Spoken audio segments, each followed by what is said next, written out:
Hello guys, welcome back to my channel. Today is going to be the last theoretical section we'll be having. After today, we'll be dealing more on using design tools to apply what we have learned. So today we'll be looking on colors and typography. So let's dive in. So we'll be talking about colors.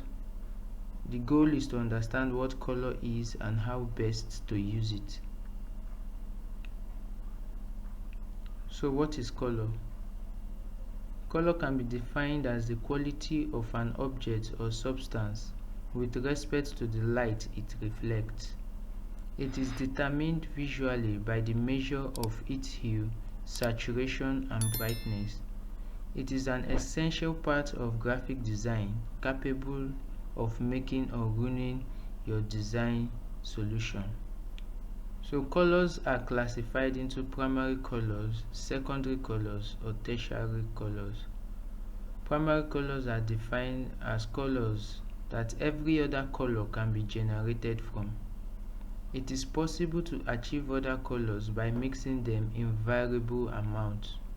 They are red, yellow, and blue. Secondary colors are colors that are formed by the mixture of two primary colors. Example, red plus yellow will give us orange, which is the secondary color. Red plus blue will give us purple, which is the secondary color. Blue plus yellow will give us green, which is also a secondary color. Tertiary colors are colors that are formed by the mixture of both primary and secondary colors. Examples are blue-green, blue-violet, red-orange, red-violet, yellow-orange, yellow-green. So let's look at characteristics of color. We have the hue, the tint, the tone, and the shade. The hue denotes the pure form of a particular color, and it is located at the edge of the color wheel. So this is what a color wheel looks like. Tint. This is a particular hue plus white. This means that there is movement away from the edge of the color wheel towards the center of the color wheel where there is 100% white. The tone. This is a particular hue plus gray.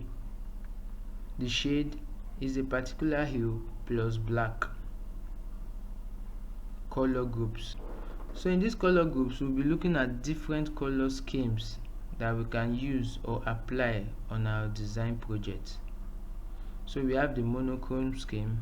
This is the usage of just one color but applied in either different shades or tints. This scheme is appealing and also relaxing and best for projects that demand less attention. Complementary scheme. In this scheme, you select a particular color or hue and then select either a hue, a tint, or a shade opposite the selected color. This scheme are used for attention-grabbing projects. It also can be used to create depth and should be used in caution to avoid color abuse. Analogous scheme.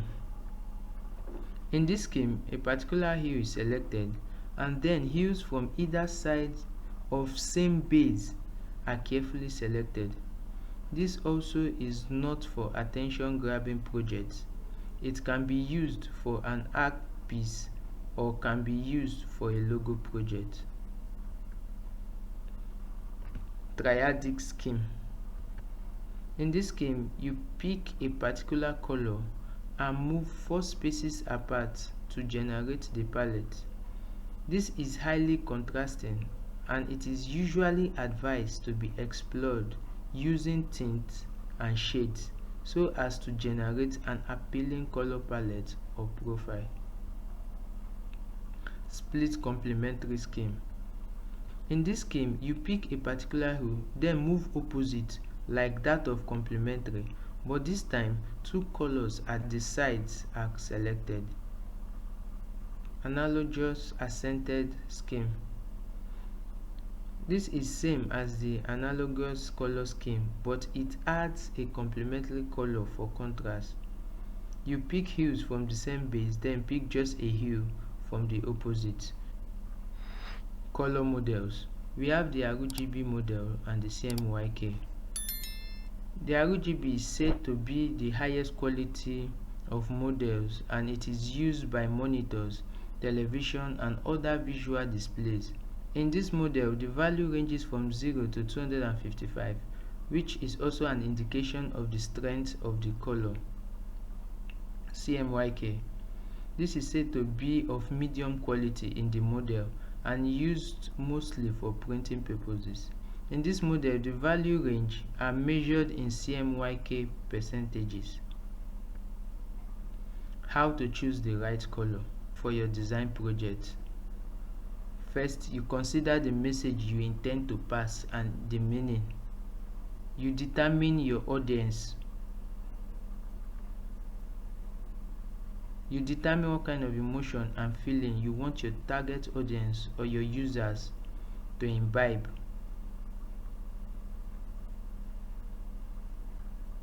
Typography is simply the use and arrangement of fonts on your design project. So this is an anatomy of typography. We have the cap height, the uppercase character, which is the T, and you can see that the T have a stem. There's also a baseline. Then you can see the descender on the Y and the P, which are also lowercase characters. Then you can see the bowl on the P, the counter on the O, the ear on the G, the link on the G, the terminal on the R, the serif on the P, the ascender on the H, the bracket on the P, the terminal on the Y, the X height, and the point size.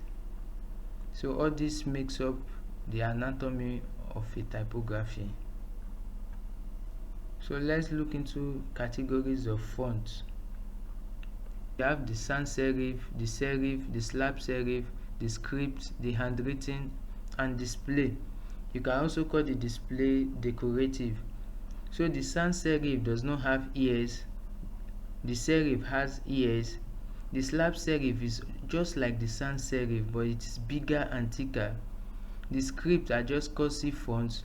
Then handwritten are just like signature fonts that look like just normal handwritings, while the display fonts are just fonts with special kind of effects. So how to choose the right font? Now you must consider the message you intend to pass.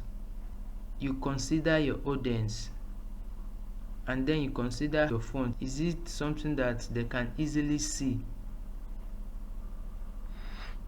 So this is where we are ending for today.